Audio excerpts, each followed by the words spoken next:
الشيطان الرجيم بسم الله الرحمن الرحيم وإذ قال ربك للملائكة إني جاعل في الأرض خليفة قالوا أتجعل فيها من يفسد فيها ويسفك الدماء ونحن نسبح بحمدك ونقدس لك قال إني أعلم ما لا تعلمون۔ معزز سامعین اکرام، سورہ بقرہ کی تفسیر چل رہی ہے۔ پچھلی منگل کو یہ بات بتائی گئی تھی کہ اللہ تبارک و تعالیٰ نے پچھلی 2 آیتوں میں اپنی کچھ صفات کا ذکر کیا ہے اور پھر بندے سے سوالیہ انداز میں پوچھا ہے کہ اللہ کی ان صفات کو دیکھتے ہوئے، اللہ کے ان احسانات کو دیکھتے ہوئے اور اللہ کی اس قدرت کو دیکھتے ہوئے کوئی بندہ اللہ کی نافرمانی کیسے کر سکتا ہے، اور موت و حیات کا جو عقیدہ ہے اس کو اللہ تبارک و تعالیٰ نے اس میں بیان کیا۔ یہ جو آیت کریمہ تلاوت کی گئی ہے، یہ آیت کریمہ اصل میں اللہ تبارک و تعالیٰ کا دنیا کی سب سے نورانی مخلوق اور ایسی مخلوق جو کبھی اللہ کی نافرمانی نہیں کرتی، فرشتوں سے ایک بات چیت اور ایک مکالمہ ہے اور ان سے ایک رائے مشورے کی ایک اس آیت میں تذکرہ کیا گیا ہے۔ جب اللہ تبارک و تعالیٰ نے اس بنی آدم کو پیدا کرنے کی چاہت کی اور ارادہ کیا کہ میں اپنی عبادت کے لیے اور اپنی پہچان کے لیے اس دنیا کے اندر ایک انسان نما شکل کو پیدا کروں، کیونکہ اللہ تبارک و تعالیٰ نے خود قرآن مجید میں کہا ہے کہ میں نے جنات اور انسان کو صرف اور صرف میری عبادت کے لیے پیدا کیا تاکہ وہ میری عبادت کرے۔ تو جب اپنی عبادت کے لیے انسان کو پیدا کرنے کا اللہ نے ارادہ کیا تو اس نورانی مخلوق کے سامنے اللہ تبارک و تعالیٰ نے ایک بات رکھی کہ میں اس روئے زمین پر اس اپنی کشادہ پوری پھیلی ہوئی اس بستی پر ایک انسان نما شکل کو پیدا کرنا چاہتا ہوں جو میرا نائب ہو، خلیفہ ہو، جو میرے احکامات کو بجا لائے اور میرے نبی کی باتوں کو اپنائے اور اس کے طریقے پر چلنے لگے۔ فرشتوں نے کہا، بعض مفسرین نے لکھا ہے کہ فرشتوں نے اپنی بڑائی بتانے کے لیے نہیں بلکہ ایک تجربے کے طور پہ کہا، اور تجربہ یہ تھا کہ جناتوں کو اس سے پہلے اللہ نے اس دنیا میں آباد کیا ہوا تھا اور جناتوں کو فرشتوں نے دیکھا تھا کہ وہ اس روئے زمین پر اللہ کی عبادت کے علاوہ نافرمانی بھی بجا لاتے ہیں اور اللہ کی اس زمین پر فساد مچاتے ہیں۔ تو فرشتوں نے اس تجربے کی بنیاد پر کہا کہ اللہ، آپ کو کیا ضرورت پیش آئی کہ آپ ایسی مخلوق کو اس دنیا میں پیدا کرنا چاہتے ہیں جو اللہ کے احکامات کے ساتھ ساتھ اس کی نافرمانی بھی کرے، اللہ کے حکموں کو تو بجا لائے گی لیکن اس کے ساتھ ساتھ نافرمانی کرے گی، زمین میں فساد مچائے گی، خون ریزی کرے گی، بھائی بھائی کا قتل کرے گا، انسان انسان کے قتل کے در پہ رہے گا، دوست دوست کا قتل کرے گا، بیٹا باپ کا قتل کرے گا اور خون ریزیاں پھیلے گی اور خون خرابے ہوں گی اس دنیا کے۔ تو ایسی مخلوق کو پیدا کرنے کی کیا ضرورت ہے، جبکہ آپ نے ہم کو جس کام پر مقرر کیا ہے، ہم 24 گھنٹہ پورا دن رات اسی کام میں لگے ہوئے ہیں۔ جس فرشتے کو کہا گیا ہے کہ وہ اللہ کی تسبیح بیان کرے، وہ اللہ کی تسبیح بیان کرنے میں جب سے اللہ نے وجود دیا ہے تب سے لگے ہیں۔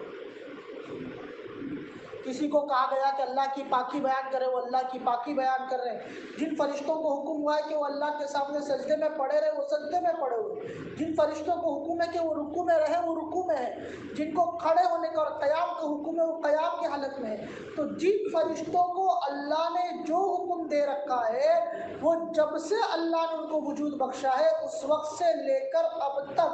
اور تا قیامت وہ اسی حالت میں رہیں گے اور اسی حکم کو بجا لائیں گے۔ تو فرشتوں نے کہا کہ ہم تیرے تمام احکامات کو بجا لانے والے ہیں، پھر تم کو ایسی مخلوق پیدا کرنے کی اللہ کیا ضرورت پیش آئی جو دنیا میں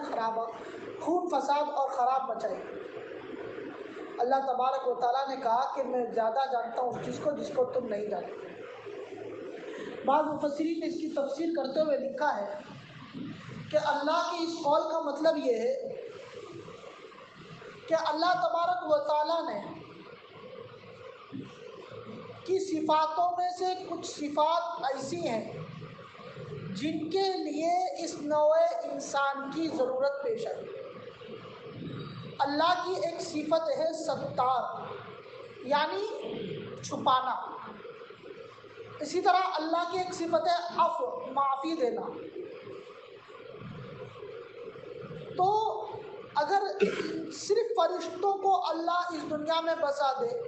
تو یہ عفو والی جو صفت ہے اللہ معاف کرنے کی اور چھپانے کی، تو فرشتے تو صرف نیکی ہی نیکی کر رہے ہیں، اللہ کے حکموں کو بجا لا رہے ہیں، تو معافی والی صفت جو اللہ کی ہے وہ اللہ کی صفت باقی نہیں رہ پاتی۔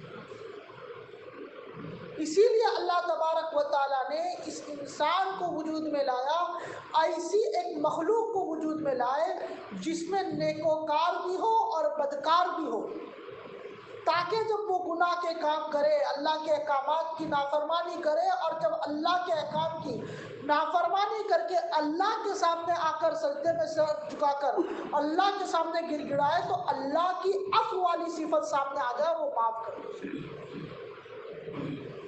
جب وہ بندہ اس گناہوں میں ملوث ہو جائے تو اللہ کی ستاری والی صفت سامنے آ جائے کہ اس بندے کے گناہوں کو اللہ دنیا سے پوشیدہ کر کے، لوگوں سے پوشیدہ کر کے اللہ اس کو چھپا کر رکھے۔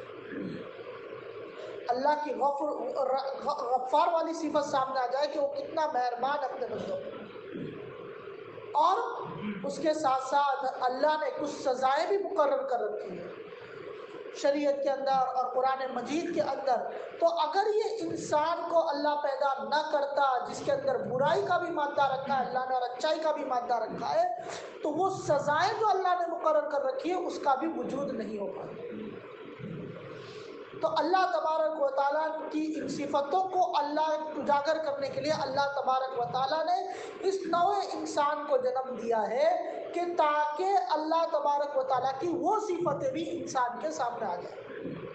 اسی لیے اللہ تبارک و تعالیٰ نے اس آیت میں فرمایا قال انی اعلم ما لا تعلمون، فرشتوں سے کہا کہ میں زیادہ جانتا ہوں ان باتوں کو جس کو تم نہیں جانتے، یعنی میں اس چیز کو جانتا ہوں کہ میری یہ صفتیں ہیں، میری یہ اوصاف ہیں، اس کو اجاگر کرنے کے لیے ایسی ایک انسانیت، ایسی ایک شکل، ایسی ایک مخلوق کی ضرورت ہے، ورنہ ایسی مخلوق نہ ہو تو اللہ کی صفتیں سامنے نہیں آ سکتی۔ تو فرشتوں کے ساتھ یہ مکالمہ اللہ تبارک و تعالیٰ کا ہوا ہے۔ آگے کی جو آیت وہ علم آدم الاسماء کلھا، پھر اللہ نے اور فرشتوں سے جو مکالمہ ہوا اور اس کے بعد جو بات چیت ہے اللہ کی کہ بھائی ہم نے انسان کو پیدا کیا ہے تو انسان کو تم سے زیادہ اشرف بنایا ہے، اس کے بارے میں اللہ نے کچھ دلائل ان فرشتوں کے سامنے رکھے ہیں، وہ اگلے منگل کو بیان کیے گئے۔ آج جو آیت پڑھی گئی ہے اس کا ترجمہ کیا ہے؟ وَإِذْ قَالَ رَبُّكَ لِلْمَلَائِكَةِ إِنِّي جَاعِلٌ فِي الْأَرْضِ خَلِيفَةً، وَإِذْ اور جس وقت قَالَ رَبُّكَ کہا تمہارے رب نے، لِلْمَلَائِكَةِ فرشتوں سے، إِنِّي جَاعِلٌ فِي الْأَرْضِ خَلِيفَةً، إِنِّي جَاعِلٌ کہ میں بنانے والا ہوں، فی الارض زمین میں، خلیفہ ایک اپنا نائب، اپنا ایک وزیر، اپنے ایک نائب بنا کر میں اس زمین میں ایک کو اتارنے والا ہوں تاکہ وہ اللہ کو پہچاننے میں لوگوں کی مدد کرے، اللہ کی معرفت لوگوں تک پہنچائے، اللہ کے احکامات کو لوگوں تک پہنچائے اور اللہ کی پہچان لوگوں تک پہنچائے، اس میں اللہ کی مدد۔ قالوا اتجعل فيها من يفسد فيها ويسفك الدماء، قالو سے فرشتوں نے کہا اتجعل فیہا من یفسد، کیا آپ پیدا کریں گے فیہا اس زمین میں من یفسد اس شخص کو جو فساد مچائے گا، ویسفک الدماء اور خون ریزی کرے گا، خونوں کو بہائے گا، وَنَحْنُ نُسَبِّحُ بِحَمْدِكَ وَنُقَدِّسُ لَكَ، وَنَحْنُ نُسَبِّحُ اور ہم آپ کی تسبیح بیان کرتے ہیں اور آپ کی تعریف بیان کرتے ہیں، وَنُقَدِّسُ لَكَ اور آپ کی پاکی بیان کرتے ہیں۔ ہم آپ کی تسبیح بھی کر رہے ہیں، آپ کی تعریف بھی کر رہے ہیں، آپ کی پاکی بھی بیان کر رہے ہیں، ہر چیز ہم آپ کے جو حکم آپ نے دیا ہم بجا لا رہے ہیں، پھر ایسی مخلوق کو پیدا کرنے کی کیا ضرورت ہے؟ اللہ نے فرمایا قال انی اعلم ما لا تعلمون، اللہ نے فرمایا انی اعلم میں زیادہ جانتا ہوں، ما لا تعلمون اس چیز کو جس کو تم لوگ نہیں جانتے، میں تم سے زیادہ جاننے والا ہوں، لہٰذا ایسی مخلوق میں پیدا کروں گا جو میرے نائب اور